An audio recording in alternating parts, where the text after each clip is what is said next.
Paul Dijkman. I work as a global advisor and write about architecture.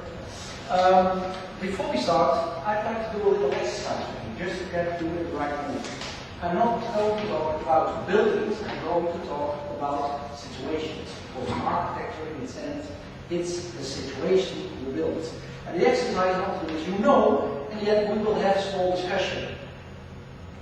This discussion, you need a kind of set of tools. It's the social happening with rules. Suppose we would go outside and play soccer. I want you to notice that at the same moment you go outside to play soccer, maybe you want to tackle each other. It's not a set of rules. Maybe you want to push a goal. Suppose afterwards we would go to the Oval Room and to have an interview with, for instance, Michelangelo, or to see a beautiful painting. You again would be in another mood, another set of rules. This is what I'm talking about. Newtowns is about mentality, about situations, how to build them, and how to combine them. Please. There we go. You've got a little handout so you can read afterwards what the heck was he talking about. And we start with the simple fact that Newtowns and architecture is not about buildings, not even about style. Of course, you could build in a rational, modernistic way, or in a traditional way, or even in an emotional way. But in the end, it all is superficial. It's only the outside. What we have to look at when we look at Newtowns is the whole situation you build. And then you will see for whom are we building, for the humankind. And we, our ancestors, were used to deal with different situations. And every situation needs a mentality. If you're in your cave, you have a totally different situation and a totally different mentality than when you go out hunting, or when you go socializing, or when you go to worship. It's a different set of tools you need to create this situation. Even nowadays, to play soccer, to be in your room, to socialize, the dialogue mentality is totally something else than, for instance, the mentality when you worship or when you look at something which is bigger than life. Architecture should be all these things together. And in fact, you recognize when you see a building, what you see is a mentality. You see the dialogue mentality, or the more distant independence mentality, or the triality, experiment mentality, or the earthly mentality, the worship mentality. Buildings tell you something how life is. And in fact, more important than building is the layout. You can have, of course, an autonomy layout, a dialogue layout, which is in dialogue communications with this location. You can focus on the expansion.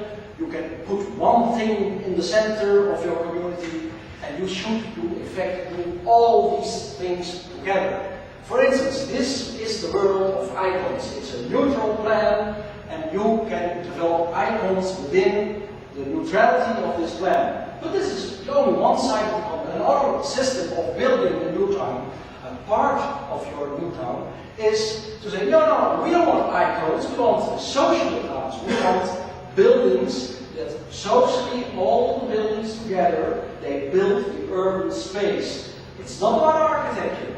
This is not about architecture, it's about urban space. Another thing to develop a piece of your new town would be the organic way. You start with a small core and you give it time to develop as it wants in the time.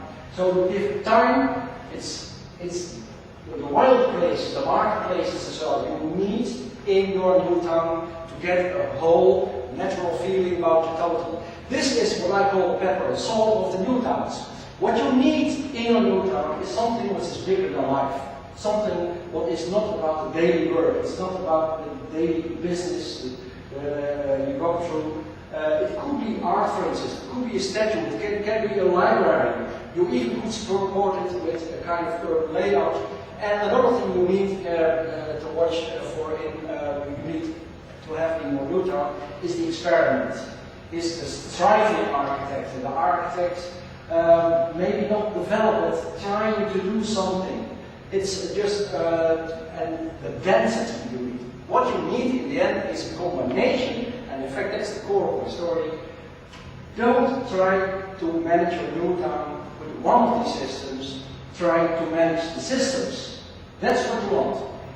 I will just pick one of these systems out, but we're looking for social coherence at these days, a lot of places. How to manage social coherence? First, you need urban space, so you favor space work. Then organize a dense and mixed community with small centers, walkable streets, broad sidewalks. That's the bigger management of the plan. Afterwards, in the same plan, you'll organize a big, huge variety of urban spaces. Formal places, marketplaces, busy places. All the differences. Look how small the place is and work, it's perfect. It's not transparent, it's small, it's dense. I'll give you a very simple test, this test, to check your new town. When the time comes to you, ask yourself, in this plan, can I buy a cup of coffee? Can I read my newspaper somewhere? Can I even do it on a Sunday, 16 degrees, and wind 3 or 4? Another test. Forget all the buildings, forget about it. It's about communications. How are the first 3 meters of the plan? Forget the rest. The maquette is not interesting. It's not interesting. It's about the first 3 meters. Check these out. Forget the rest of the buildings, forget all the stories. Check the 3 meters. Another test.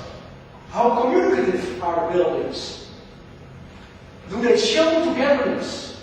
If you want to behave your inhabitants socially, the building should give an example. You need social buildings, and the buildings should communicate where they begin, where they end. They should be polite. The streets should communicate. There I start, there I end.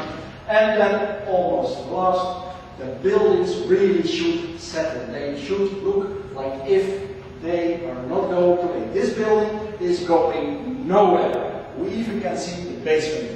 This building is part of the place, of this spot, of the community, is going nowhere.